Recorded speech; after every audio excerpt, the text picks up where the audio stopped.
Bonjour tout le monde et bienvenue sur Money Tree, le podcast qui vous parle d'investissement et de finances personnelles au sens large et sans tabou. Je suis Julien Calamotte, investisseur passionné et auteur du livre à succès S'enrichir grâce à l'immobilier. J'avais envie de partager ma façon d'investir, forcément, mais également de découvrir avec vous de nouvelles façons de faire fructifier notre argent. C'est pourquoi j'ai créé ce podcast pour y recevoir des invités qui nous partagent leur savoir et leurs expériences en toute simplicité.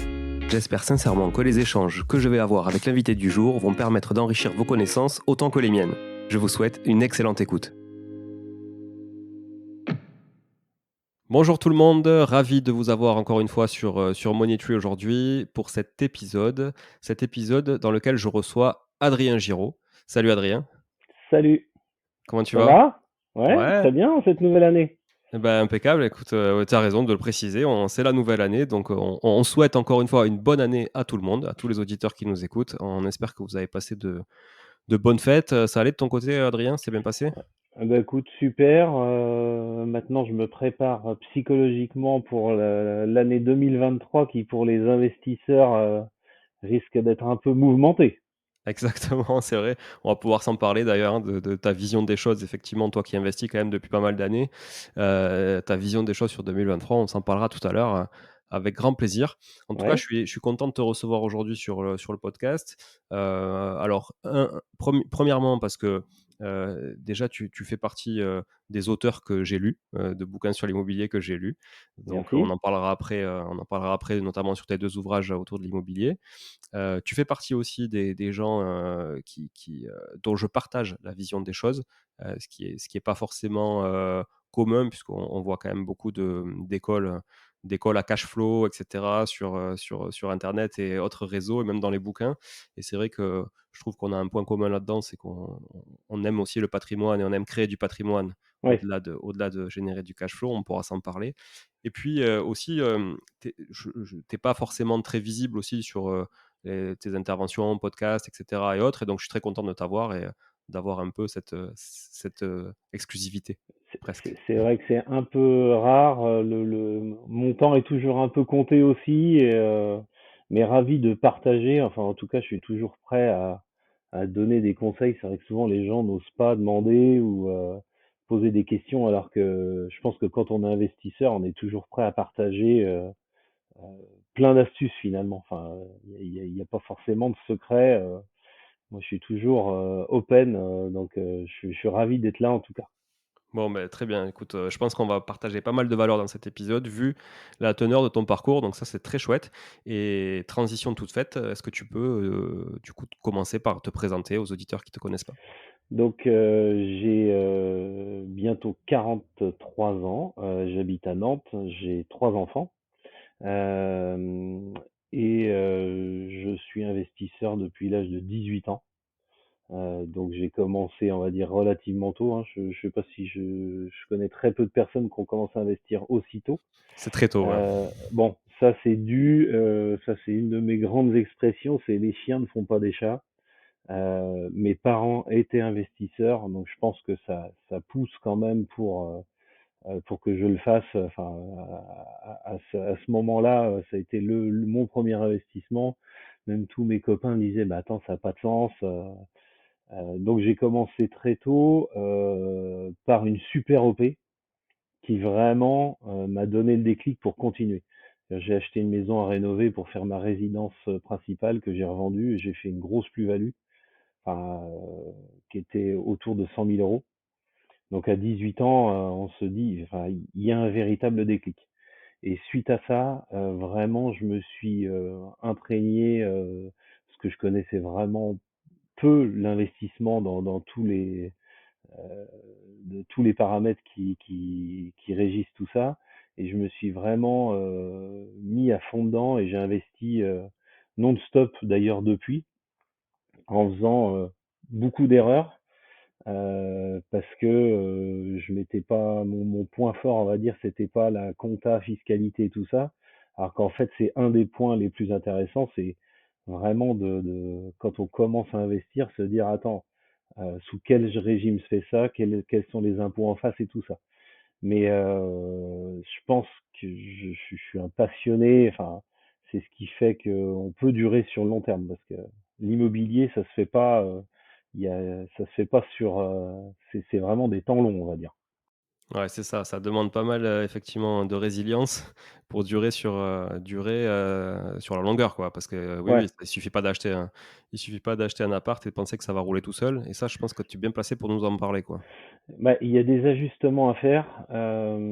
J'ai fait, aujourd'hui, j'ai vraiment, enfin, toutes les stratégies évoluent, mais vraiment, je me suis focalisé sur vraiment faire des biens que les gens veulent. La désirabilité, ça pour moi, c'est vraiment là-dessus qu'il faut être focus, plus que trouver l'immeuble mais sans balcon ou moins bien placé, où je vais vraiment avoir du cash flow, mais où je vais me retrouver à avoir un turnover ou une valorisation qui est pas forcément corrélée à l'effort qui est mis dans l'investissement. Et ça, j'ai fait l'erreur d'aller sur des biens qui étaient trop sous-cotés, mais si un bien qui est sous-coté, souvent, c'est qu'il est moins bien placé ou on s'en rend pas compte et j'ai eu du turnover, j'ai été obligé de revendre quelques biens en cours de route pour vraiment me focaliser que sur là je fais que vraiment du top. Enfin, en tout cas, j'essaie. De la On sait valeur jamais sûre. avant. Ouais, La valeur sûre, maison avec terrain. Moi, j'ai plusieurs. Alors, je sais pas si c'est le moment d'en parler, mais enfin, j'ai plusieurs stratégies, on va dire, en parallèle. Euh, on va dire, j'investis à titre perso pour faire du déficit foncier. Donc ça, c'est quelque chose qu'il faut maîtriser sur le bout des doigts et bien comprendre les tenants et les aboutissants. Mais c'est relativement puissant en économie d'impôt et si on arrive à faire suffisamment de travaux, ça peut être vraiment intéressant.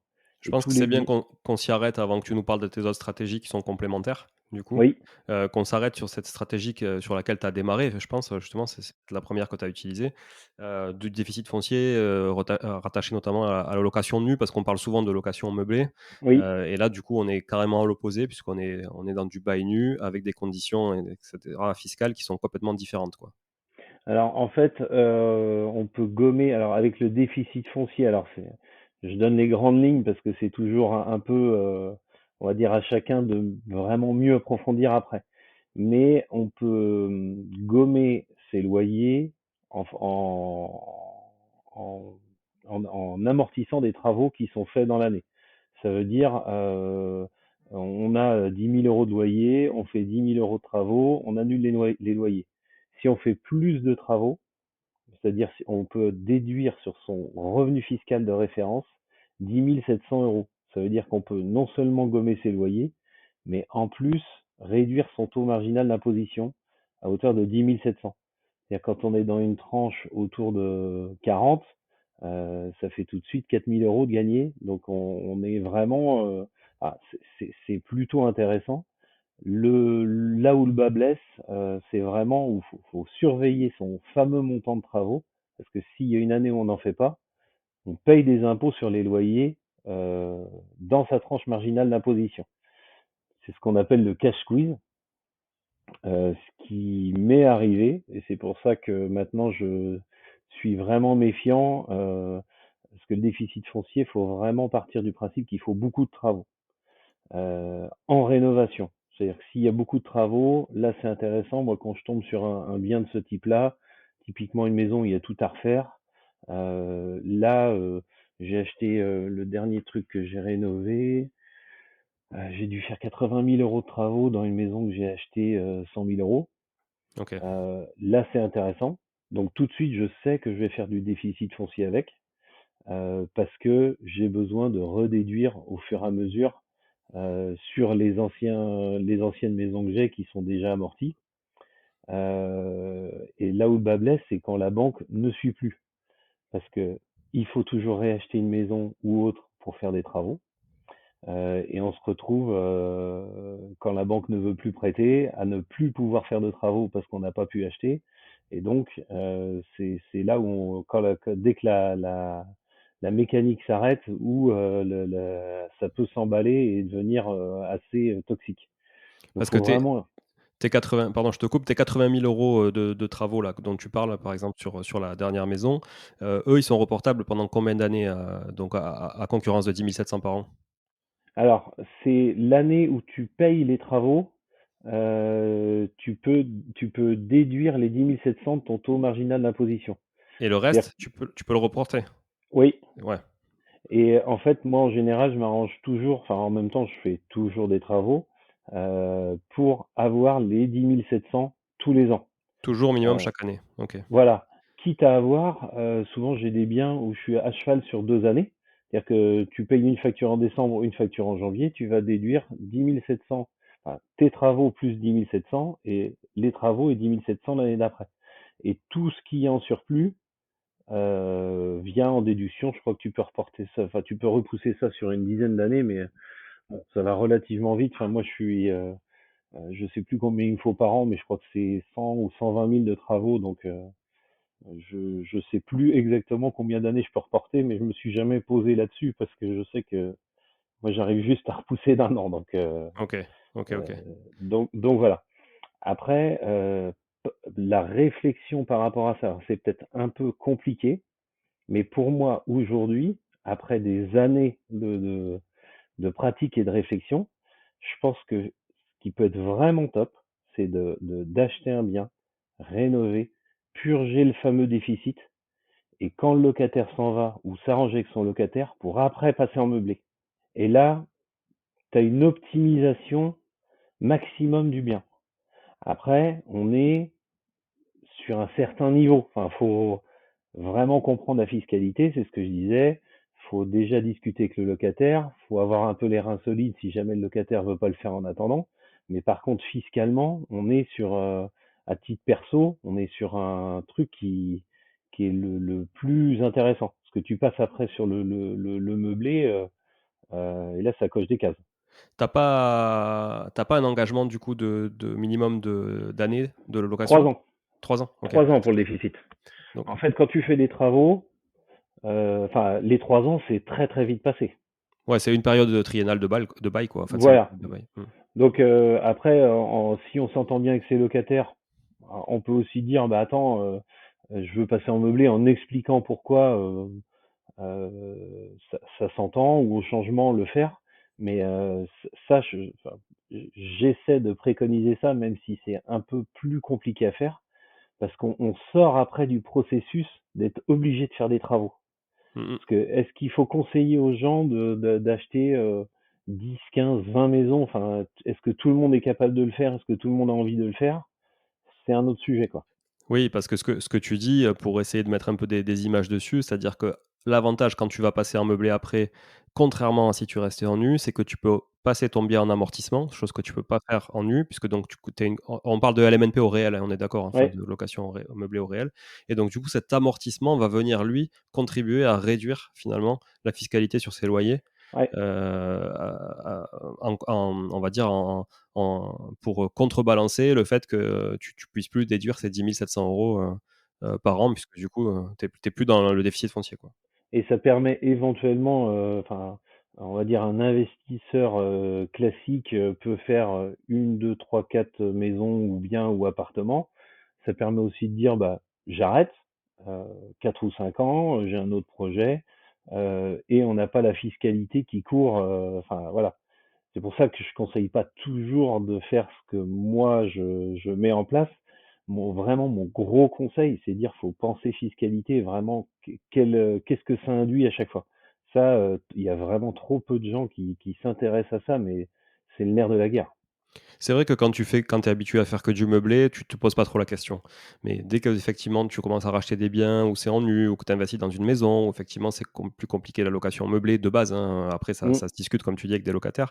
Effectivement, c'est des choses, souvent on en croise, hein, des gens qui sont pas forcément d'ailleurs investisseurs à la base dans le mindset, mais qui l'ont été malgré eux, qui ont investi, comme ça par opportunité, ou qui ont hérité de biens en location nue, oui, et qui se tapent de la fiscalité dont finalement, ils ont pas forcément conscience, du fait oui. qu'ils pourraient l'éviter, quoi. Ouais. Ah mais je vois, enfin, on va dire tous les jours on m'appelle ou on me pose des questions là-dessus, mais je vois tellement de gens qui ont des maisons qui sont payées, où ils payent plein pot d'impôts. Enfin, c'est hallucinant. Une fois qu'un bien est payé, ils pourraient se le revendre à eux-mêmes. Enfin, il y aurait Ouais, il y a plein de X choses à faire. méthodes, Mm. un truc de fou. Et le mec, non, il paye des impôts à fond dessus. Enfin, c'est juste énorme parce que les gens, ouais, mais c'est compliqué. Enfin, je pense que les gens veulent pas se casser la tête avec ça, mais c'est intéressant de comprendre aussi. Enfin, ce que Ouais, très. c'est une des erreurs que j'ai fait aussi de vraiment d'acheter. On proposait un truc, c'était intéressant, j'y allais. Euh, et vraiment un jour, je me suis dit, mais j'ai acheté des biens où il n'y avait pas de travaux, que j'ai loué en nu, enfin, des erreurs de débutant, mais parce que je m'étais pas intéressé à ça. Donc ça, bon, je recommencerai plus, je te promets. Très, très juste, c'est bien, je compte sur toi. Parce que je vais veiller au grain. Mais donc ça, c'était ta première stratégie. Tu peux nous expliquer ce que, bah, justement, tu parlais de maison, quelle typologie de biens tu as pu acheter avec ça, dans quel type de ville aussi, et comment justement tu as amorcé tout ce patrimoine-là depuis tes 18 ans? Alors, déjà, j'ai déménagé, donc j'habitais dans une ville de 15 000 habitants jusqu'à mes 30 ans, on va dire à peu près. Où j'étais, alors moi j'avais une SCI avec mon banquier et un agent immobilier. Ouais, Et en gros, je me souviens de ça dans ton bouquin. dans la ville, on était en concurrence contre un autre investisseur qu'on connaissait.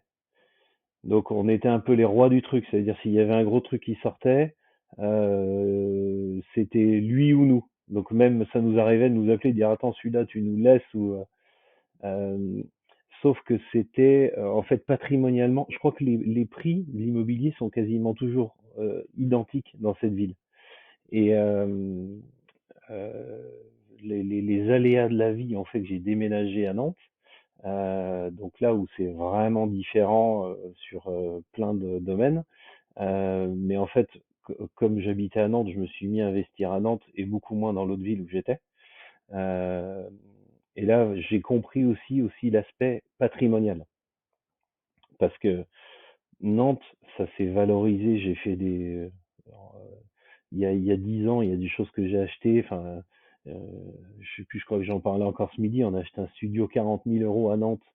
Enfin, aujourd'hui, ça paraît impossible. Alors que c'est même, mais on l'a vraiment fait parce que les prix ont doublé. Donc, je pense que tout l'aspect patrimonial, ça je pense que c'est ce qui est le plus puissant sur le long terme, plus que éventuellement le cash flow ou même si on peut faire aussi des investissements et du cash flow, mais c'est beaucoup plus compliqué sur des villes comme Nantes, enfin, voire impossible. Enfin, où j'ai quelques biens, j'ai quelques affaires où je cite ça dans le livre où c'était des choses un peu sorties du contexte ou des coups de bol. Je sais plus, la maison, j'ai acheté une maison 15 000 euros juste à côté de Nantes. Bon, c'était enfin un coup de chance. Je suis pas sûr que la chance soit.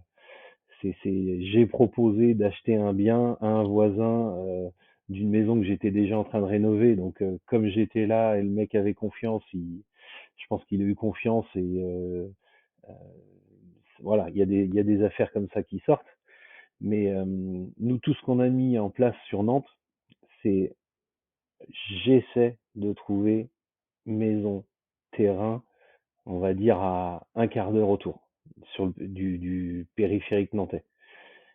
Autrement, appart avec balcon. Aujourd'hui, je pense que les gens veulent un extérieur. Ça, c'est plus négociable. Il y a éventuellement un studio.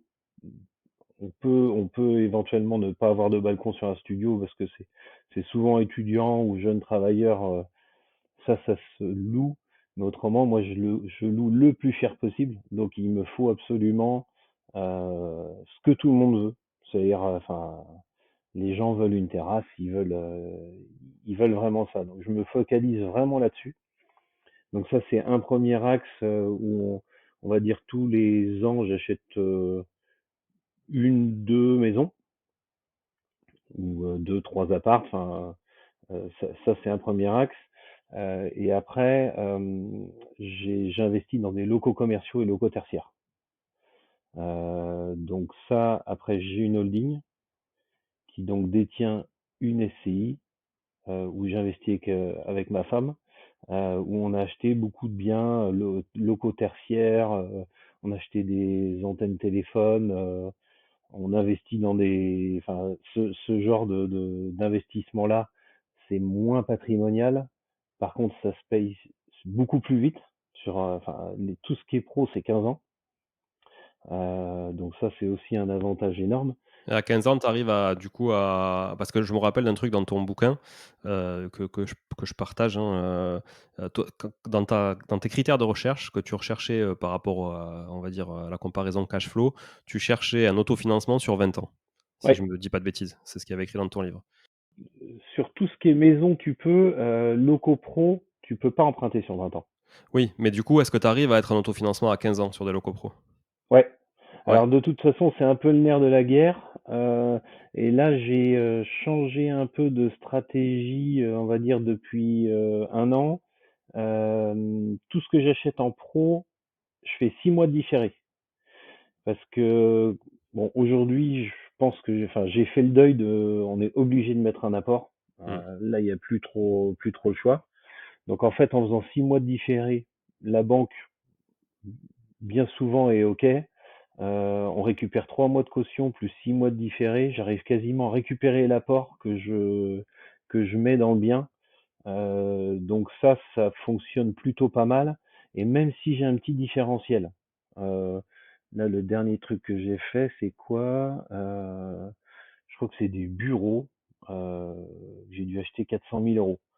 Donc 400 000, tu dois avoir 2005 de remboursement et j'ai 2003 de loyer.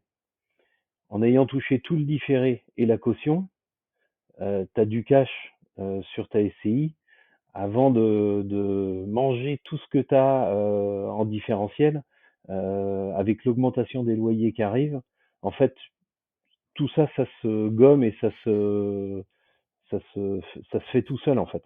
Oui, sachant qu'en pro, en plus, tu vas refacturer absolument 100% des charges. Ouais. Donc du coup, effectivement, la comparaison cash flow brut, cash flow net, elle est différente, quoi, qu'avec l'habitation. Mmh. Là, c'est pour ça. Je pense qu'aujourd'hui, l'habitation, on poursuit la stratégie, on va dire, pour faire le déficit et réduire la tranche marginale. Mais aujourd'hui, c'est vraiment plus les locaux pro où on avance, on va dire, plus fort. Donc j'ai une SCI avec ma femme et après j'ai plusieurs SCI. On va dire l'avantage de la holding, c'est qu'on a pris des parts dans d'autres SCI parce que nous on a un certain savoir-faire et on investit avec des personnes qui eux peuvent être un peu plus bankable parce qu'à un moment donné c'est que les banques doivent prêter et on est monté sur des opérations à plus d'1 million qui couvrent sur 15 ans.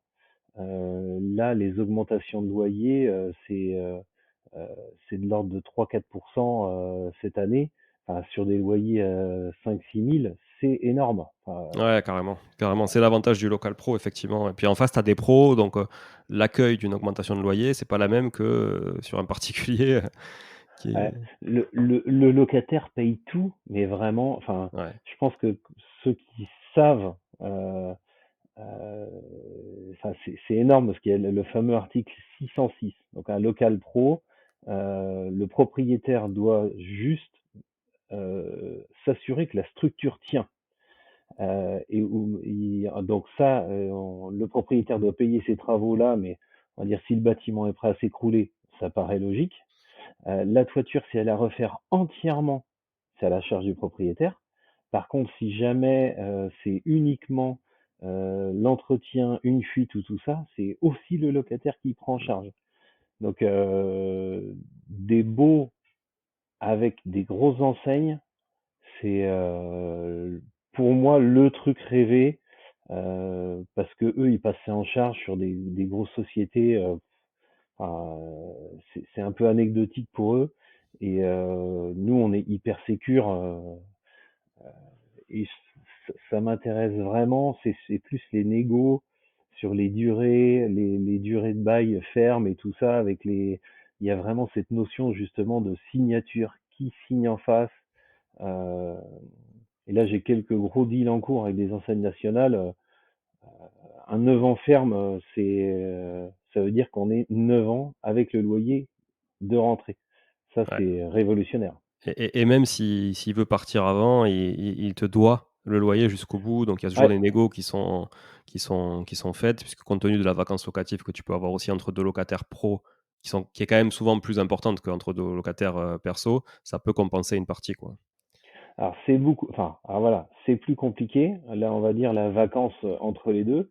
Alors là, j'ai du cas un peu spécifique sur deux dossiers en ce moment. Bon, en même temps, plus on a de biens, plus on a de cas. Euh, j'ai un local qu'on a acheté, on va dire, vraiment décoté parce que le locataire était moyen. Mais par contre, je sais que le bien, donc c'est un bien de 400 mètres carrés euh, qui était loué à un restaurateur. Et on savait que du jour au lendemain, il pouvait être liquidé. Et en fait, dès le premier du mois, si on n'a pas le loyer, on peut envoyer un commandement de payer. En fait, on peut lancer une procédure pour virer le locataire. Sauf que ça s'est passé au mois d'août. On était en vacances. Le premier du mois, le loyer n'est pas tombé. On s'en est pas rendu compte.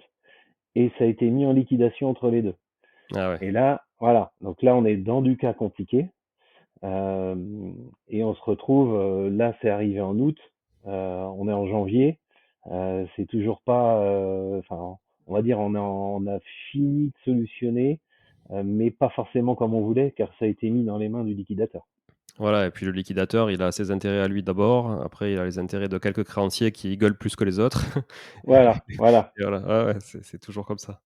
Et après, ce qui clôt le truc à chaque fois, c'est là, tout le monde a voulu le local. Ça veut dire, moi je voulais le récupérer en fait parce que c'est une maison, c'est pas là on va dire les locaux tertiaires, tout ce que je parlais avant, c'est plus du local en tôle dans une zone.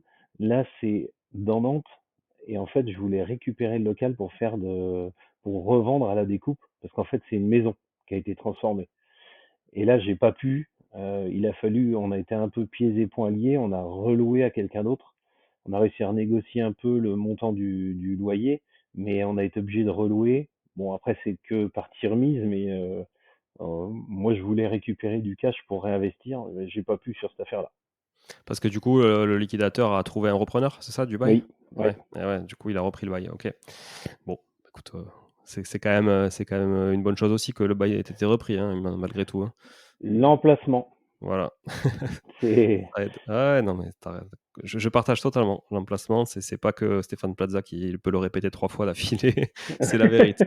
C'est Non, la mais vérité. c'est là où on se rend compte, on s'est fait contacter, les gens ont trouvé qui était propriétaire alors que c'était le liquidateur qui avait mis l'annonce. Enfin, les gens vraiment étaient tellement intéressés que nous, on a eu des coups de téléphone, mais je dis, là, c'est pas moi qui décide. Enfin, ça a été un peu la foire pour récupérer le local. Et c'est un Donc, restaurateur aussi qui a repris? ouais, Ouais. Donc il y avait déjà du matos en plus et tout. ah ben, il y avait tout. Ouais, il a racheté aussi le fond quoi qu'il y avait, enfin, parce que Voilà. ouais. Après, bon, c'est bien reloué, mais c'était pas le plan de départ, mais il faut savoir s'adapter, on va dire. Et c'est quoi les types de locaux commerciaux que tu as du coup? Tu parlais de tôle, type, ouais, J'ai pas mal. entrepôt? Alors, on fait. Qu'est-ce qu'on a acheté? Alors, c'est plus. J'ai des dépôts, on va dire, pour des grossistes. Donc, c'est un peu mix vente logistique, genre du matos de plomberie. Alors, je citerai pas d'enseigne, mais genre CDO, tu vois. Mmh. Donc ça, j'en ai 4 ou 5 de ce type-là. OK. Après, des entreprises. Alors tu peux acheter, alors en périphérie nantaise, on a des locaux de 200-300 mètres carrés où il y a une entreprise de peinture, un plombier, ce type d'activité-là, où en fait ça peut être recyclé en tellement de choses que voilà, c'est plutôt, enfin, ça s'adapte bien. Et après, j'ai un peu de commerce. Après, je pense que commerce, c'est un autre job où j'ai peut-être pas rencontré encore suffisamment les bonnes personnes ou Là, j'ai quelques commerces de centre-ville, mais je suis pas arrivé à me positionner sur de la grosse enseigne de magasins. OK. Et les premiers que tu as là, qui sont effectivement type magasin de peinture et cetera, c'est des choses que tu as achetées déjà louées ou que tu as fait construire ou que tu as acheté vide? Alors, on a fait de tout, mais on va dire principalement, je cherche avec locataire en place. J'ai plein de, enfin, on va dire des associés sur divers sujets. Donc dès qu'une affaire passe, on peut se positionner. Là, je suis en cours de finalisation pour un sujet où on construit. Vraiment, on a une demande de quelqu'un qu'on connaît, qui est une grosse enseigne nationale, euh, qui veulent s'installer dans une ville, mais ils veulent le louer. Donc moi, j'ai déjà un local où je suis propriétaire, ils nous ont contactés pour qu'on construise pour eux. Donc là c'est plutôt intéressant parce que c'est 9 ans ferme aussi direct, mais il faut s'occuper de la construction avec potentiellement quand même des aléas. Mmh. Mais ça c'est pas mal. Mais principalement les plus gros trucs sur lesquels on s'est positionné, c'est quand même plus simple même pour aller à la banque de se positionner avec un locataire en place et déjà une belle signature et il est là depuis tant d'années, c'est quand même plus facile. Donc là, les propriétaires, ils te vendent de quoi? Ils te vendent une rentabilité? Le prix, il se décide comment? Ouais, c'est une renta. Ça veut dire aujourd'hui il y a tant de loyers. Enfin, de toute façon le calcul là il est pas trop compliqué. C'est on prend sur 15 ans, quelle signature il y a en face et surtout quel emplacement. C'est Mmh. demain. Moi, faut presque que je puisse répondre à la question, si demain le locataire s'en va, faut presque que ça soit une bonne nouvelle. Ouais. C'est-à-dire, il va y avoir du monde derrière. Parce que des locaux, on peut en trouver, mais qui on remet, dans quel état c'est pas si simple. Enfin, faut vraiment se réfléchir plus long terme, quoi. Oui, puis le rendement que tu as à cet instant T, ça peut ne pas être celui de demain parce qu'effectivement, c'est juste une anomalie et que le locataire s'est emballé, il a signé un contrat de bail qu'il peut pas assumer aussi et puis le jour où il part, comme tu dis, Voilà. personne va faire la même chose que lui, quoi. Là, c'est pareil. C'est des sujets en cours, mais un bâtiment là, je suis sur un bâtiment qui a à vendre 1 million, mais où la renta est juste. Par contre, le loyer est vraiment sous-coté et le locataire est super. Ouais. Ça veut dire là, ça coche plutôt toutes les cases parce que si le locataire reste, au pire, il va prendre des augmentes. Donc, on va dire horizon 3-4 ans. On va dire, je vais être à l'équilibre et lui, il va payer de toute façon les taxes et tout ça. Ou s'il s'en va, je pense que je peux pas doubler, mais je peux augmenter le loyer de 30%. Donc Ouais, ça, c'est bon, voilà, c'est pour ça. Mais comme c'est une bonne OP, je suis pas tout seul. ouais, je Ça- comprends, je comprends. Faut aller lever de la dette. non, puis il y a de la concurrence, quoi. Ah, il y a la concurrence en face, tu dis? Ah Ouais, oui, je croyais ouais, pour ouais, acheter, pardon. Ouais, ouais, ouais. ouais, Ouais. voilà, c'est parce que forcément l'enseigne est super, le lieu est bien. Enfin, quand tu te dis sur le papier c'est rêvé, donc bon, ça bataille un peu. Ouais, d'accord, je Mais comprends. on verra bien, hein. Enfin, le nombre d'affaires qui doivent se faire et qui tombent à l'eau et une autre qui repart. Enfin, je pense que c'est un peu le quotidien et toi, ça doit être pareil d'investisseur, hein. Enfin, Ah bah, c'est sûr qu'on peut pas tout avoir. Au début, c'est un peu frustrant, après on commence à s'y faire et puis après on est conscient que c'est le quotidien comme tu dis. ouais, Mais ouais, voilà, ouais, non, non, c'est le jeu. Entre la concurrence, entre comme tu dis les financements qui se tendent aussi, le fait que des fois, bah, tu pensais pouvoir acheter, au final tu peux pas, donc tu es obligé soit de t'associer avec quelqu'un d'autre pour acheter comme tu le disais aussi. Heu, voilà, il y a toujours des aléas dans la vie d'un investisseur, d'un entrepreneur, voilà. Enfin, toi, au-delà d'être investisseur, tu es entrepreneur puisqu'il me semble que tu as repris aussi, une boîte familiale, quand tu étais oui, jeune. oui, Donc voilà, je pense qu'il y a l'investisseur effectivement qui n'est pas entrepreneur et qui va prendre des choses de manière totalement différente qu'un investisseur qui est plutôt entrepreneur, qui fait aussi ça comme un business à part entière. oui. Je pense que c'est ton cas et d'ailleurs si tu veux bien nous parler bah, du business aussi qui t'anime, au quotidien? Alors moi, j'ai une boîte, on va dire dans le bâtiment, donc forcément, ça arrange pas mal de choses pour les travaux ou pour, on va dire la réactivité, parce que en une visite, je sais ce qu'il faut faire. Ma femme est archi, donc enfin, c'est vrai qu'on a vraiment tout le cocktail pour cartonner, parce que on coche toutes les cases. Enfin, euh, ça là-dessus, c'est sûr qu'on a le profil idéal investisseur. Euh, mais je fais pas, je scinde les deux. Pour moi, je fais pas de trucs gratos dans mes investissements. C'est-à-dire, Hmm. faut qu'une affaire soit rentable. Autrement, je la fais pas. Enfin, je dis pas, tiens, je vais faire 10 000 de travaux gratuits, comme ça va rentabiliser le truc. J'essaie de garder une ligne de conduite, justement pour pas dériver ou euh, pour pas aller sur des OP finalement qui seraient pas bonnes, mais en fait tu te voiles un peu la face. Donc j'essaie vraiment de scinder tout ça. Enfin, c'est deux entreprises différentes, quoi.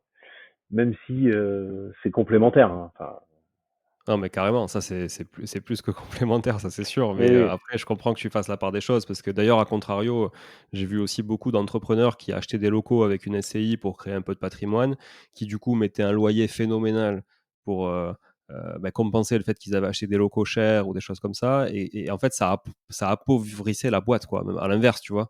Là, c'était même plus bénéfique pour eux au final, quoi. Il valait même mieux louer. Enfin, voilà. Et c'est vrai qu'il faut faire vraiment, vraiment gaffe quand tu as un peu les deux pieds dans le même, finalement, dans le même bateau, quoi. Alors que le nerf de la guerre, c'est que la boîte tourne. Mm. Parce que les banques, là aujourd'hui, alors conjoncturellement, je pense 2023, on est en face quand même de plusieurs choses qui se combinent. Et aujourd'hui, les financements, je pense, vont être beaucoup plus compliqués à aller chercher.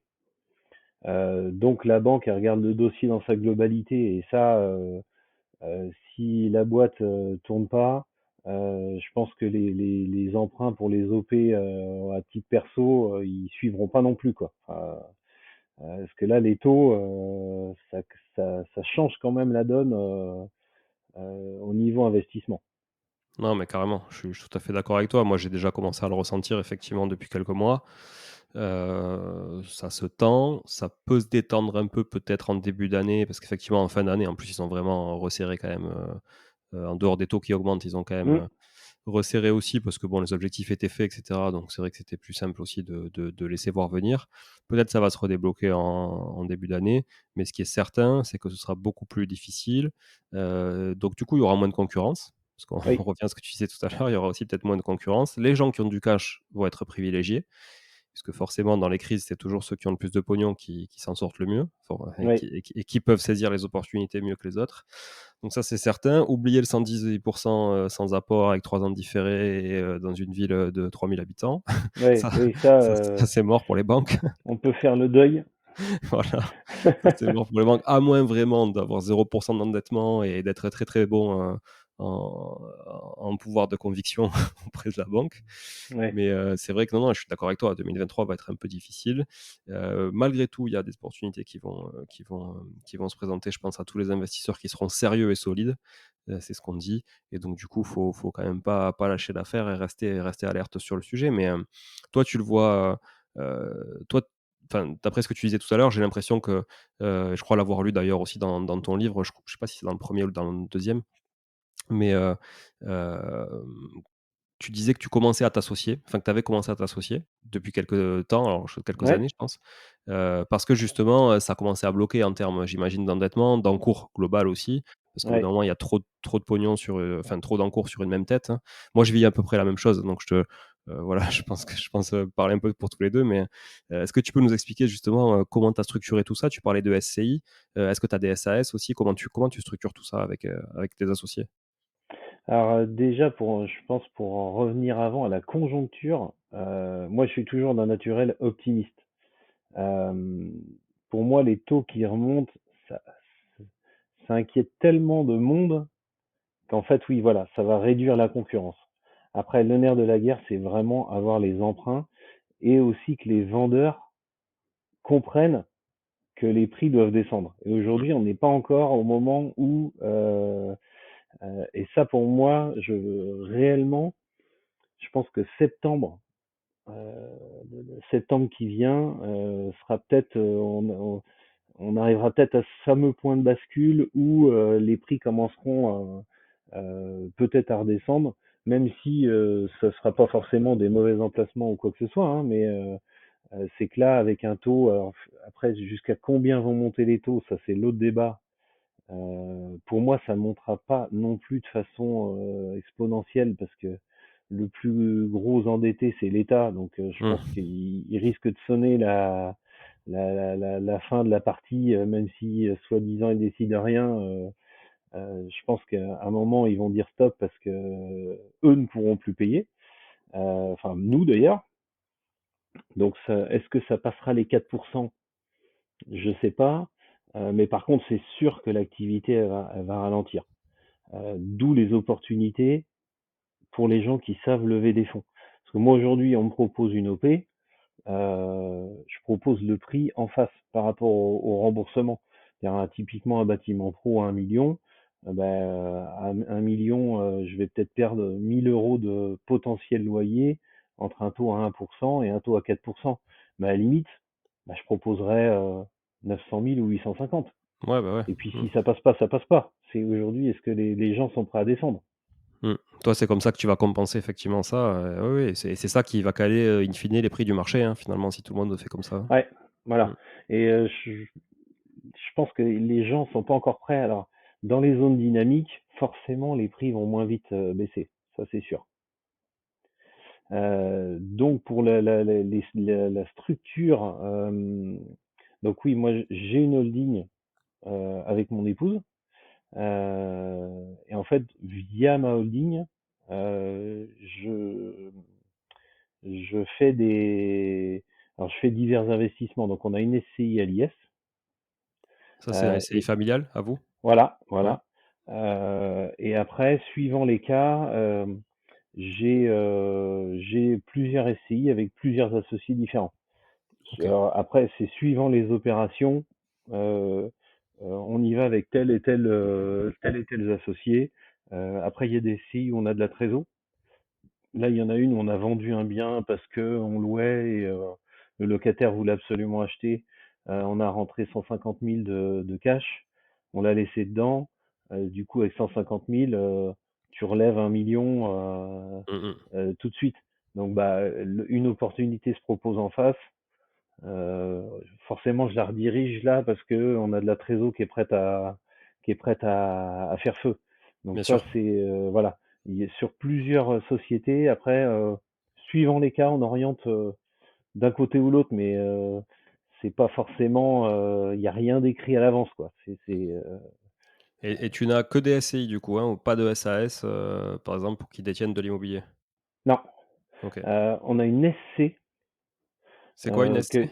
Une SC, on va dire, c'est un peu comme une SARL. Enfin, donc on a une SC qui détient plusieurs biens pro. Et en fait, avec une SC, tu peux investir dans des placements financiers. C'est-à-dire que OK. via la SC, on pourra acheter des SCPI ou bon, pour moi, fondamentalement, ça change pas grand-chose. Enfin, nous, le montage, enfin voilà, c'est la holding de départ qui, elle, détient les parts un peu partout. Et à côté, on a ce qu'on parlait, enfin les sujets de tout à l'heure, on va dire à titre perso, mais ça c'est un autre sujet. Mais après, c'est simplement SCI. Euh, Après, on s'est posé la question de faire une SCI par bien. Ouais. Ça, c'est vrai qu'on peut se poser la question et on doit se la poser d'ailleurs au départ. Ouais. Il faudrait, mais ce qu'il y a, c'est qu'après, ça devient compliqué. Mais il faudrait par rapport à l'IS, mais Ouais, par rapport au taux d'IS, au taux réduit d'IS à 15 ouais, points. Mais franchement, je trouve que honnêtement, moi, je le dis en toute transparence, je trouve que c'est un truc un peu gagne petit.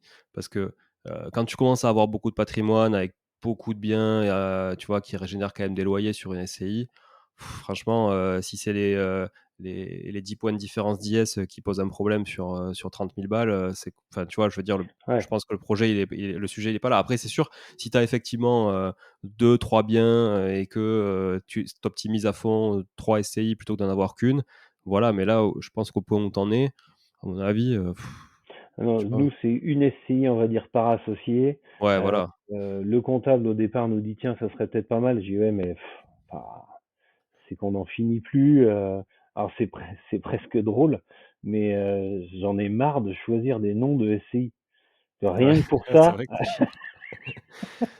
Non, puis en plus, et tu sais quoi? En plus, tu vas quand même relaisser, je sais pas combien tu payes de comptable, mais bon, peut-être entre 1 000 et 2 000 balles par an à un comptable pour la Ouais. tenue des comptes d'une nouvelle SCI. Tu vas repayer une CFE, tu vas repayer enfin, pour le siège, tu vas repayer plein de frais fixes d'une boîte, et in fine, tu vas pas économiser tant que ça, hein, finalement.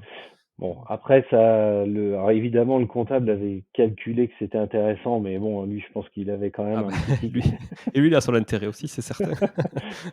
Mais oui, puis après, moi, j'essaie d'être le plus efficace possible. Mmh. Donc c'est tellement simple quand il y a déjà une SCI qui existe. Tu achètes un bien, tu y vas, elle est là, les comptes sont déjà ouverts, tout est prêt. S'il y a de la trésor, comme je disais tout à l'heure, on y va, on se pose pas de questions. Mmh mh, mmh. Enfin, Mmh. c'est fait. Et moi, je privilégie ça plus que vraiment l'optimisation à l'euro près. Au final, voilà, ça change rien. Enfin, je pense que quand tu as fini de payer ton crédit, parce qu'en fait, une SCI-LIS, même nous, tout ce qu'on a, on arrive à générer un peu de trésor, mais on va dire l'apport repart tout de suite dans d'autres projets. Donc, c'est pas demain où je vais payer de l'impôt. Et le jour où je vais payer, c'est que j'aurai revendu le bien. Et là, ça sera plus la question des 15 Du premiers taux mille. réduit, ouais, ouais, c'est Voilà, sûr. Ouais. on n'en sera plus là. Donc, c'est un peu le constat qu'on a. Euh, et au final, maintenant, je fais presque, enfin, on fait tellement ça par réflexe, tous les investissements, que moi, je veux pas me prendre la tête. On fait, je préfère faire que de vraiment tout optimiser et faire chier tout le monde pour recréer un truc et puis si ça. Enfin, voilà, faut faire simple, efficace. Ouais, je suis d'accord avec toi, Adrien. Est-ce que du coup, ces associés, tu disais, ils sont différents. Est-ce que toi, ton rôle, il est aussi différent dans chaque SCI? Alors souvent, on est, pas forcément. Euh, Souvent, on va dire, c'est quand même moi qui va être moteur.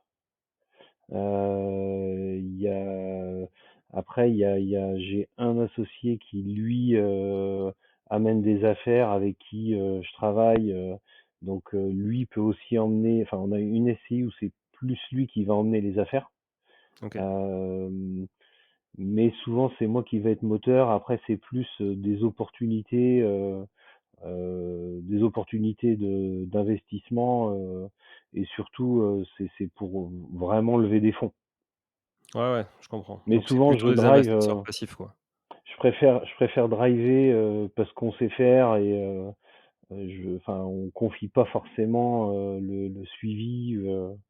Moi, si tous les astres sont pas alignés, j'y vais pas. Donc voilà, c'est souvent moi qui trouve ou c'est moi qui vais recevoir le coup de téléphone du truc où il faut se positionner tout de suite.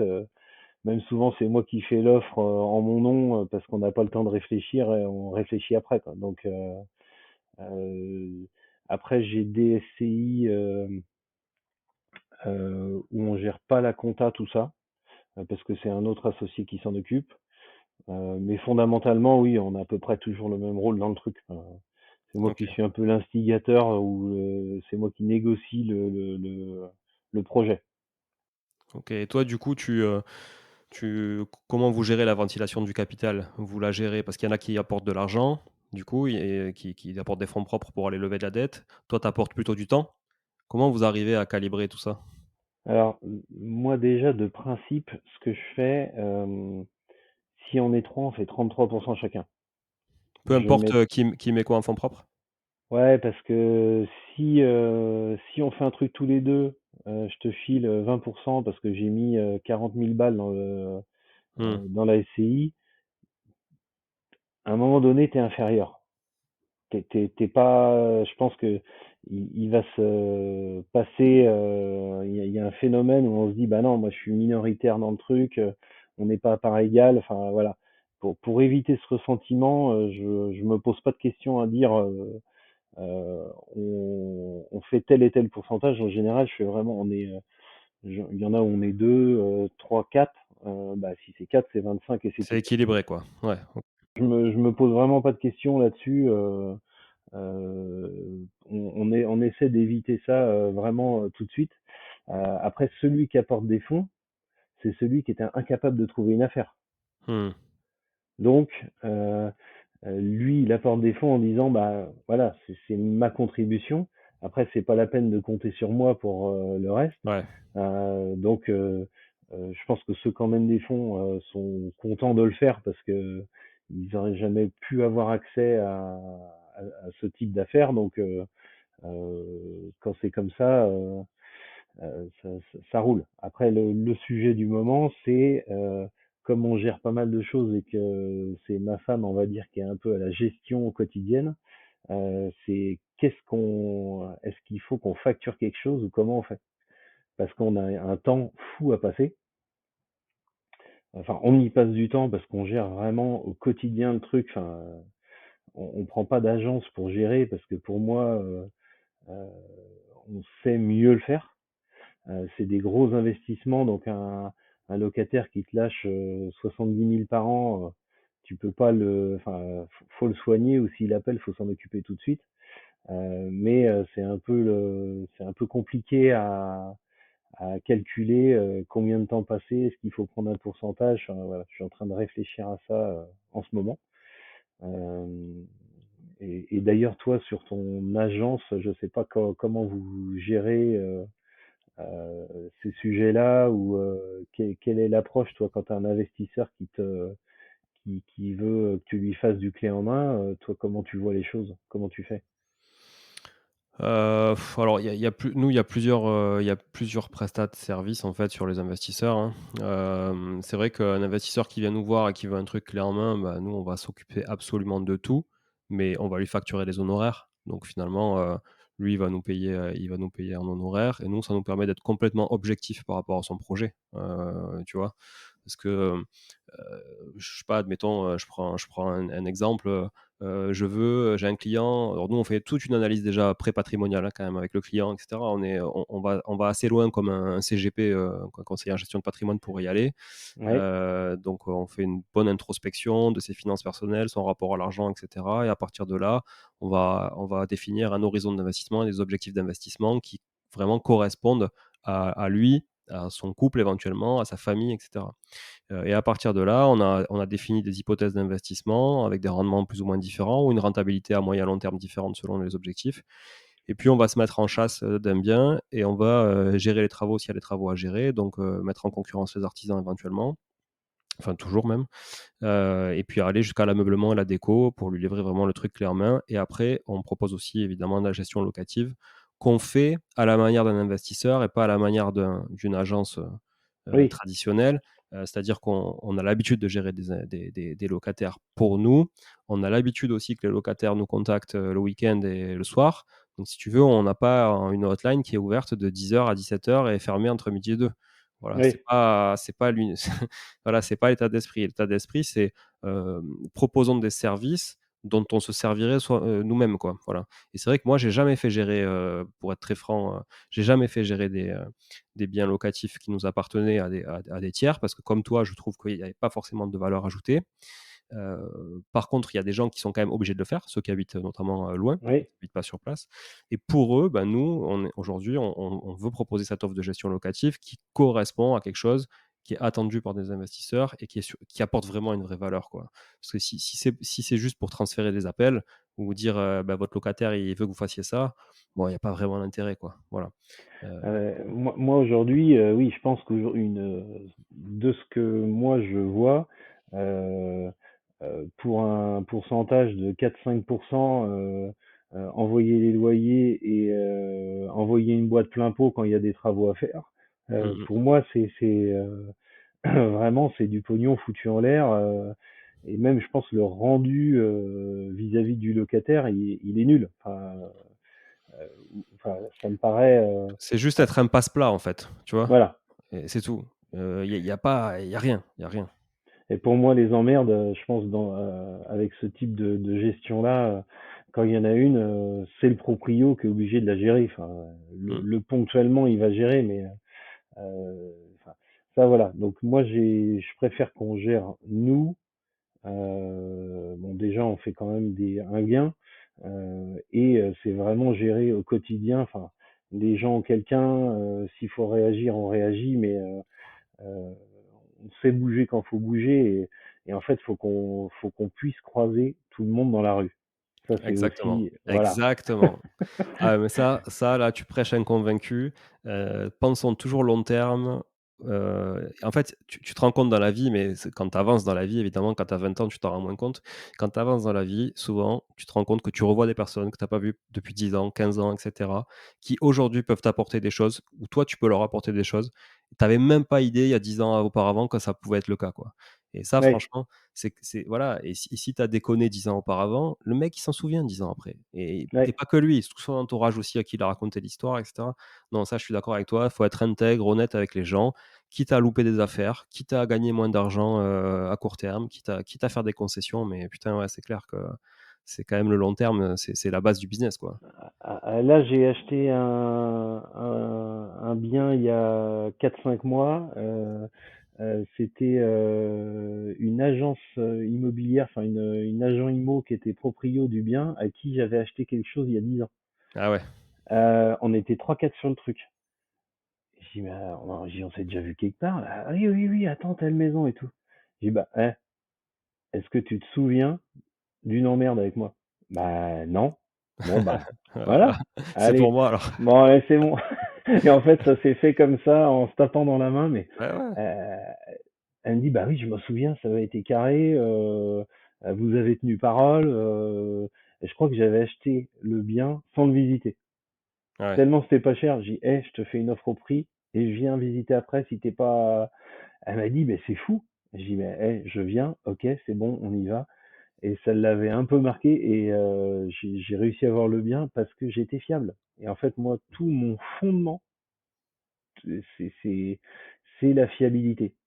Si je donne parole, je ne reviens jamais dessus. C'est bah, ouais. jamais arrivé. Même si des fois, bah, ça peut te porter plus préjudice et que des fois tu as envie de le faire, hein, mais parce que c'est plus avantageux pour toi, mais au final, bah, tu tiens bon et effectivement, je pense que ça paye. Ça paye pas tout de suite, mais ça paye plus tard. J'ai une anecdote pro qui là se retrouve année après année. Alors, quand j'étais tout jeune, je bossais le week-end dans on va dire, des abattoirs. J'avais fait une résine de sol et je m'étais planté. C'était pas assez antidérapant.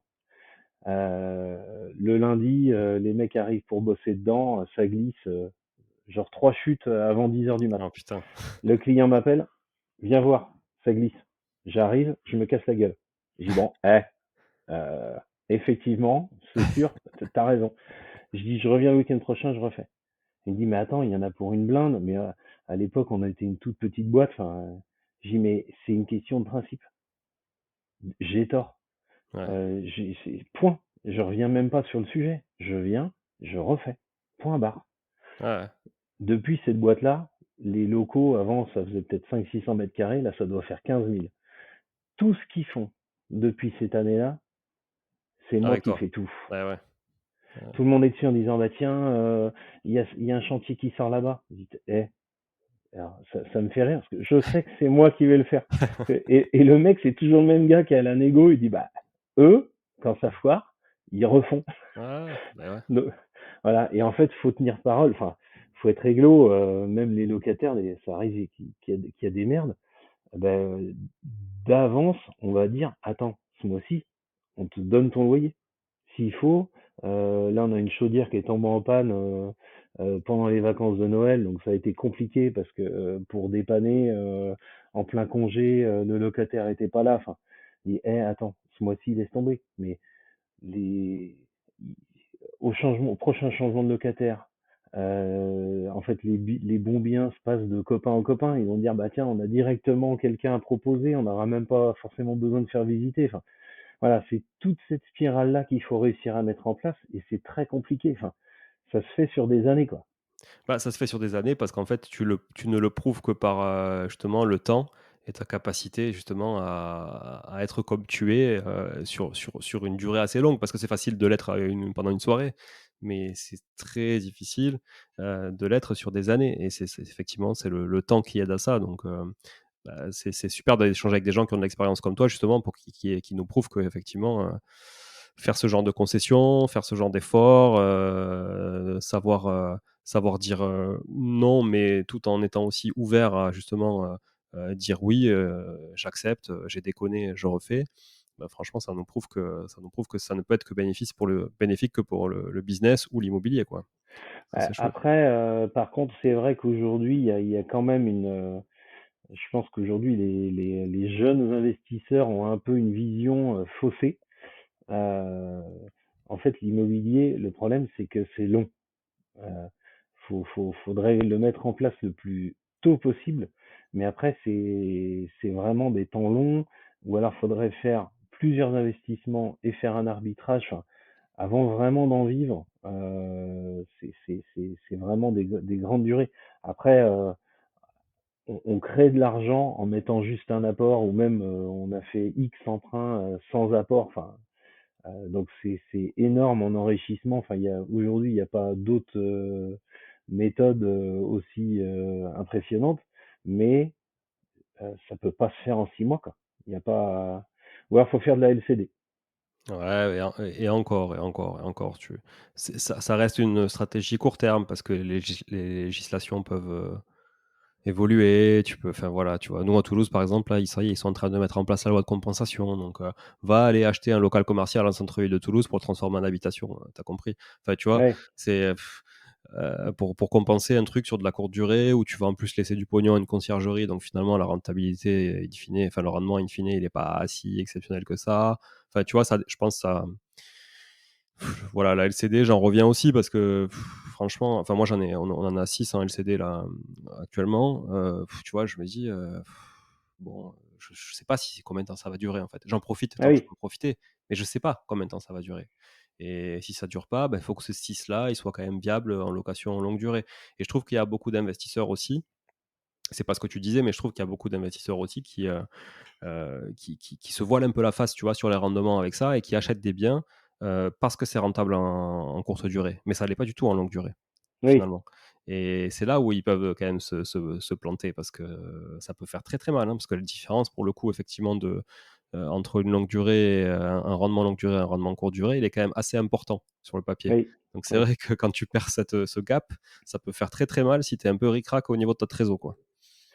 Ouais, et puis, alors moi, LCD, en fait, comme j'ai pas forcément de temps, j'en ai pas, alors j'ai qu'un seul bien, mais c'était un truc un peu bizarre. C'est dans un truc touristique où il y avait des logements qui étaient faits. Donc en fait, j'ai 6 appartements LCD, mais qui sont vraiment gérés directement par le Ouais, centre l'exploitant de. touristique. Ouais, Voilà. ouais. Mm. Mais autrement, j'en ai pas parce qu'en fait, on manque de temps. Moi, j'ai toujours plus privilégié, on va dire, l'accumulation que de prendre un bien et essayer de l'optimiser au max. Ouais, c'est vrai. Moi, j'étais un peu comme ça aussi, ouais, c'est vrai. Mais là, tu vois, je suis en train de me dire que je vais peut-être prendre le temps en 2023 de me pencher bien par bien et de voir là où je pourrais aller, tu vois, un peu ajuster les curseurs. Parce qu'au bout d'un moment, j'ai l'impression que finalement, quand tu démultiplies, bah, tu peux faire des économies d'échelle quand même hein, sur certains trucs, Ouais, tu vois. Et effectivement, pareil que toi, moi, j'étais un boulimique de l'acquisition. Donc, on y va, on y va, on y va, on y va.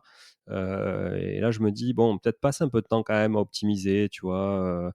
Tirer une corde par là, une corde par là, un truc, faire sauter, renégocier un truc, tu vois, augmenter ton loyer de 5 balles par là, puis 6 balles. Moi, par exemple, les augmentations de loyer, je les fais quasiment jamais, tu vois. ouais, Donc, c'est un tort, peut-être, mais en ouais. fait, je préfère garder mon locataire, pas avoir cette discussion avec lui, me dire, voilà, ça tourne, j'en ai pas besoin de toute façon, donc voilà, on y va. Mais finalement, je suis con, parce que ça, plus ça, plus ça, plus ça, tu vois, je pourrais payer des bons restos avec. Je m'attendais pas à te dire ça, mais oui, t'es con. Euh, En fait, alors nous, on n'augmentait jamais. Euh, et un jour, ma femme elle me dit, mais attends, eh, quand il y a un problème, les gens appellent, on y Mm, est, on mm, s'en occupe. mm. T'as un service, allez, on augmente à date anniversaire à chaque fois. Il n'y a jamais personne qui dit quoi que ce soit. Et mine de rien, mais c'est sur le tout, c'est énorme. Eh ouais. Enfin, c'est, c'est, c'est 5 balles, 10 balles, 20 balles. Mais ça y va. Et en fait, tu as aussi tes assurances qui augmentent. Mais on compense en augmentant les loyers largement ça. Mais là, depuis 2 ans, on a reviré de bord là-dessus. Mais euh, franchement, j'en ai pas un. Alors, il y avait un logement qu'on avait acheté avec locataire en place où il y avait trop de charges. On a augmenté et le locataire a dit bah, faites-moi l'état des charges. Enfin, on a été obligé de diminuer, on a été un peu perdant, mais on voyait le truc venir. Mais allez, en 2, 3 ans, on aura régulé ça. Et mais sur le lot global, euh, franchement, fais-le et personne dit rien. Mais il faut être réglo. J'en doute pas, mais c'est pour ça qu'il faut que je m'y penche. Des fois, je laisse passer trop de trucs. C'est comme au départ, enfin, il y a quelques années, là, tu vois, les états des lieux, tout ça, j'étais pas du tout regardant. J'étais franchement, trop flex là-dessus, tout ça. Maintenant, je pardonne plus rien, mais absolument plus rien. Tu vois, je me dis, on me l'a trop fait à l'envers, quoi. Voilà, donc maintenant, j'hésite pas du tout à ponctionner la caution, à même en demander au-delà de la caution quand c'est nécessaire et tout. Je les lâche pas, quoi. Voilà. Ouais, mais après, oui, justement, c'est l'optimisation bout par bout. C'est vrai que 5 euros, on se dit, bon, Ouais. c'est que dalle. Mm. Mais au final, là, avec l'inflation, c'est des augmentes alors, qui sont plafonnées, mais 3,5. Là, on a une maison qu'on vient de réactualiser, qu'on loue 1 500. Ça te fait 40 balles. Ouais. Ouais, ouais, ouais, c'est clair. C'est Mais clair. l'année prochaine, tu réaugmentes les fameux intérêts composés, tu réaugmenteras peut-être de 3,5 les 40. Donc, Ouais, enfin, ouais. donc ça, oui, nous, on s'est mis à le faire et on- j'avais ton approche et là, maintenant, c'est sûr qu'on reviendra pas en arrière, on continue de le faire. Bon, compte sur moi, je prends mes engagements, je vais le faire. Tu me diras, tu fais le calcul, tu me diras combien tu as Je gagné. vais le faire.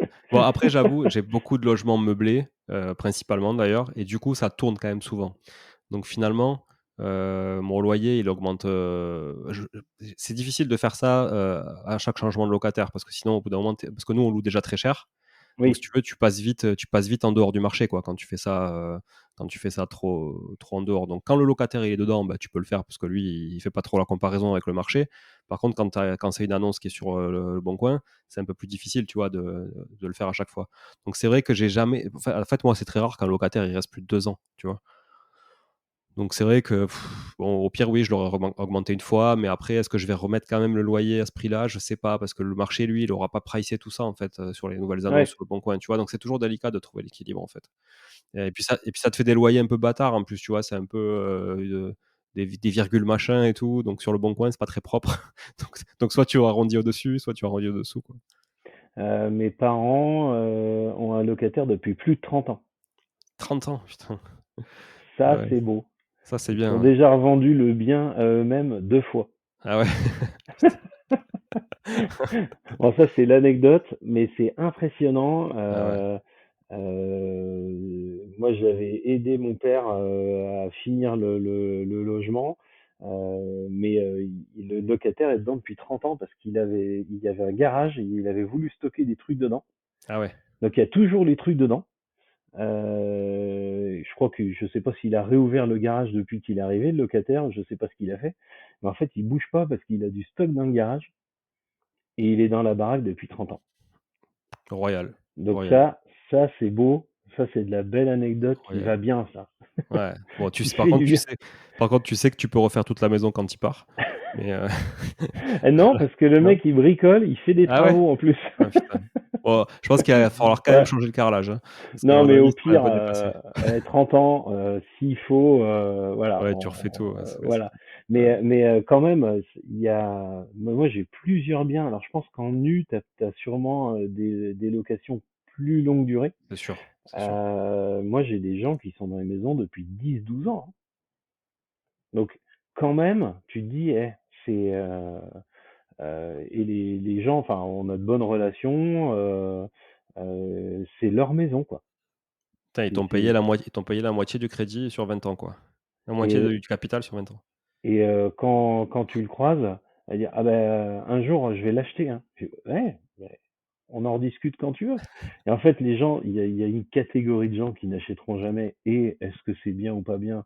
Enfin, peu importe, c'est pas Ouais. le enfin, le mec investit peut-être dans autre chose, enfin, peu importe. Mmh mh. Mais à chaque fois, c'est souvent le locataire est toujours un peu revanchard envers le propriétaire en disant: «Je vais l'acheter un jour». Eh, si un jour tu veux, franchement, enfin, le mec qui a passé 10 12 ans dedans, s'il proposait un prix correct, à la limite, enfin, on serait pas vache parce que, enfin, Ouais. si ça pouvait les permettre d'aider à être propriétaire, pourquoi pas? Enfin, c'est rigolo, mais il faut savoir qu'il y a des gens qui restent quand même très longtemps, hein. Ouais, ouais, non, mais j'en doute pas, hein, c'est clair, sur des maisons, sur du nu, c'est sûr que ça s'y prête beaucoup plus, quoi. Ouais, bon. Ouais, ouais. Bon, Adrien, ça fait, un peu plus d'une heure. Est-ce que j'ai envie que tu nous parles quand même de tes 2 bouquins. Ouais. Donc le 1er bouquin, il date de quand? 2019, c'est ça? Alors 2018, 2018. et là je suis en train de le, remodifier parce qu'en fait il y a des choses qui ont changé depuis. Donc là l'éditeur, m'a recontacté il y a 6 mois pour me dire: «Attends, faut le remettre au goût du jour». Donc je pense qu'en septembre, de cette année, il va ressortir, réactualisé. OK. Il y avait surtout, enfin il y avait quelques trucs dont notamment, Heu, j'expliquais tout un montage en faisant du Pinel, en construisant soi-même. Oui, ça, Heu, c'est plus possible. voilà, ce qui aujourd'hui est plus possible, enfin j'ai réactualisé pas mal de choses parce que j'ai changé ma vision aussi en 4 ans, quoi. Donc mais ça c'était, enfin, le premier livre, c'était un peu un défi parce que j'étais pas un quelqu'un de scolaire ou de, donc c'était vraiment rigolo de se dire un jour: «Tiens, je vais écrire un livre». Donc moi je suis rentré un soir, mais je pense que c'était dans la période où, j'étais un peu dans le marasme avec le cash squeeze, avec la banque qui m'avait un peu freiné, et j'ai dit à ma femme: «Faut que ça arrive à personne d'autre, j'écris un livre». Et Ouais. ma femme me dit: «Oh là là, attends, qu'est-ce que tu c'est quoi encore le truc?» Donc bon, j'avais senti que j'étais un peu tout seul sur le dossier. Donc j'avais écrit ça, tous les soirs, un peu sur mon téléphone, dans les toilettes, Ah avant de ouais, prendre ma douche, ah ouais. et j'ai rien dit. Fin juillet, avant de partir en vacances, j'avais envoyé ça chez Maxima en disant: «Bah, regardez». Mais j'ai envoyé un truc, un torche-cul. Ouais, ouais. C'est genre Bah, un SMS, si tu l'as fait dans les toilettes, c'est normal, voilà, hein. un SMS de 100 pages. Ouais, ouais, Tiens, ouais, bon, ouais, et les mecs m'avaient rappelé: «Ah bah, on sent que c'est du vécu, go». ouais. Et après, je me suis vraiment pris en disant: «Mais attends, là, je dois de l'argent, non, non, non, on vous l'édite, pas de problème». Et en fait, après, je me suis professionnalisé un peu en disant: «Attends, faut que je finisse le truc et que je le sorte». Donc ça, c'était plutôt sympa. Et le premier livre, ça raconte plus mon parcours, mon démarrage. Je parle un peu de déficit foncier, on va dire, c'est un peu plus général, ou que c'est comment commencer à investir, on va dire. Et le titre, c'est «Comment gagner 100 000 € par an grâce à l'immobilier». Voilà. Hem Et le deuxième, dont tu es aussi participant, Oui, j'ai écrit dans ce livre, heu c'est vrai. Tu m'as sollicité et j'étais ravi d'écrire, quelques pages sur une anecdote. et en fait, c'est un peu des anecdotes immobilières et leur moralité. Ouais, Ça veut dire, j'ai essayé de reprendre, plein de cas différents, mais là, enfin, sur une vie d'investisseur, il en arrive vraiment des choses où on se dit: «Mais attends, là, je suis dans la merde», et finalement, il y a toujours une solution ou pas, ou comment s'en sortir. ouais, ouais, ouais. Et donc là, j'ai vraiment repris, toute une partie de ce qui m'est arrivé, mais j'ai pris les pires cas possibles. Donc là, ça vend pas du rêve pour moi. Et surtout, ben voilà, qu'est-ce qui arrive, quelle décision a été prise et comment le truc s'est fini. Donc ça, c'était vraiment, enfin, je pense intéressant parce que ça me permet de réfléchir à toutes mes stratégies. Ce qui, c'est aussi, c'est pas le fait d'écrire le livre, c'est qu'en même temps, je me dis, mais attends, mais là, ça, c'était vraiment bien, faut qu'on actionne là-dessus. Enfin, voilà, ça permet de se réviser ses objectifs, de se réviser ses objectifs. Donc, celui-là, j'ai mis plus de temps. Le confinement m'a aidé un peu Ouais. parce que j'avais démarré, mais j'avais pas trop de temps. Et en fait, je suis resté 3 semaines. J'ai pas arrêté longtemps, mais je suis resté 3 semaines à la maison et tous les matins, je m'y mettais un peu parce que toi, je sais pas combien d'heures t'as passé pour écrire ton livre, mais Ça prend du temps. Moi, je l'ai fait pendant le confinement aussi pour éviter de tourner en rond le week-end. Et je pense que c'est 300-400 heures. alors moi, je pense que j'ai mis moins parce que j'adore écrire. Et du coup, c'est vrai que pour moi, c'était ouais, c'était je l'ai non, franchement, j'ai passé beaucoup moins de temps que ça, je pense.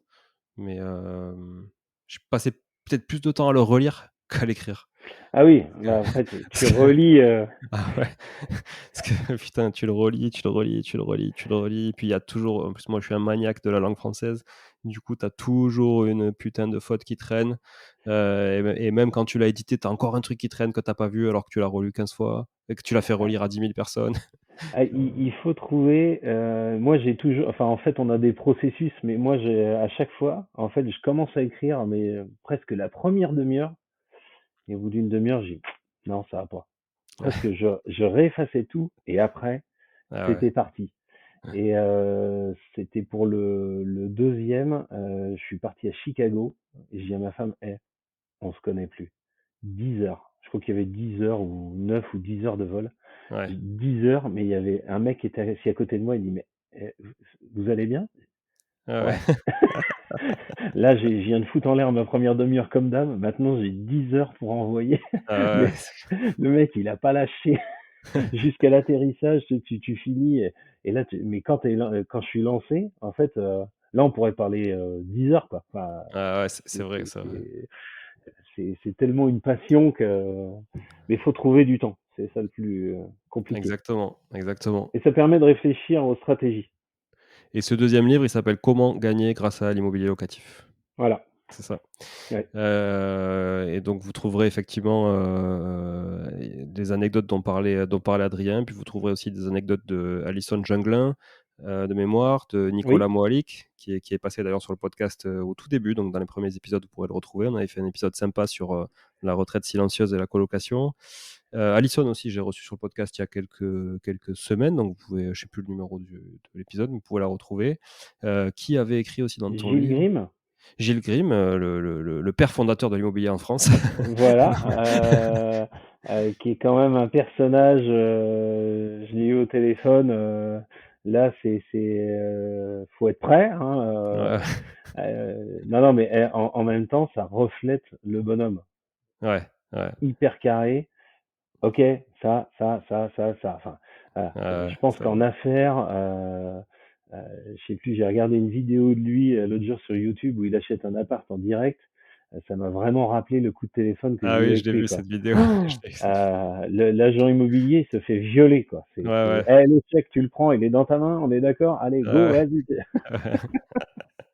Ouais, c'est clair. Euh, non, mais c'est aussi, je pense, entre investisseurs, enfin moi ça m'a voilà d'être en contact avec toi, même Alison, Maud et Laurent, Ah Gilles oui, Maud Grimm, et enfin Laurent avaient écrit aussi, ouais. voilà. Et ça nourrit aussi. Moi j'ai toujours besoin de challenge et ça pour moi c'est aussi intéressant. Bon, de toute façon, tu devais venir à Toulouse, hein. On devait enregistrer cet épisode, pendant les vacances, mais Ouais, tu pas venu, donc du coup, on le fait à distance. Mais il faut que tu viennes à Toulouse, qu'on se voit, pour qu'on se voit et qu'on essaie de voir effectivement, ce qu'on peut faire ensemble aussi sur Toulouse ou ouais, sur Nantes d'ailleurs, hein. ouais, pas de Voilà. souci, Bon, pas ça de marche. problème. Bon, en tout cas, merci beaucoup Adrien pour tous ces échanges. C'était très chouette. Je pense que c'est un des épisodes les plus longs que j'ai fait. Et puis on aurait pu encore, comme tu dis, en parler 10 heures, mais on est obligé d'arrêter. C'est, Désolé, hein. Non, mais après, c'est l'avantage aussi d'avoir des invités qui ont pas mal de vécu et d'expérience. Donc, je vous invite quand même à lire, évidemment, même si vous avez écouté l'épisode. Et que vous connaissez maintenant presque toute la vie d'Adrien, mais lisez ses bouquins. Sont vraiment intéressants. Puis si vous appréciez vraiment ce que je peux faire moi, partager ma vision des choses, de l'investissement, vous devriez aimer celle d'Adrien qui vraiment est en phase avec la mienne, même si on a des parcours qui sont totalement différents et des façons d'investir qui sont aussi différentes. Mais en tout cas, l'objectif à terme est souvent le même. Et donc, on voit qu'on peut y arriver de différentes manières.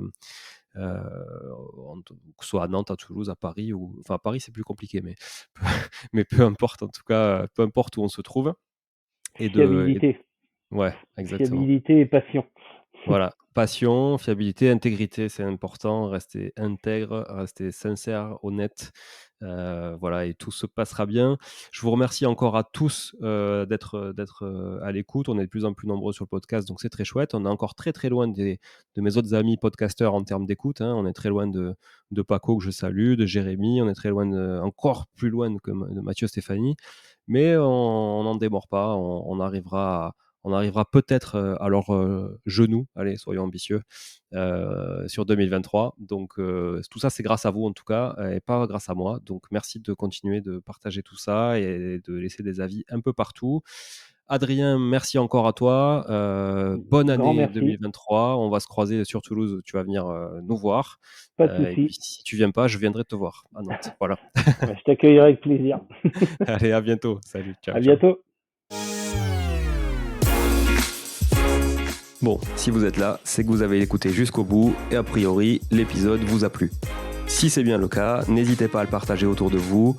Notez ce podcast sur Apple Podcast et Spotify en laissant un commentaire 5 étoiles. Je ne vous le répéterai jamais assez, mais c'est grâce à vous que ce podcast vit aujourd'hui et peut continuer de vivre en vous proposant un contenu toujours plus qualitatif. Merci encore, je vous retrouve très vite sur un nouvel épisode de Money Tree. En attendant, je vous souhaite la meilleure des réussites dans vos projets et un bon enrichissement. À très bientôt.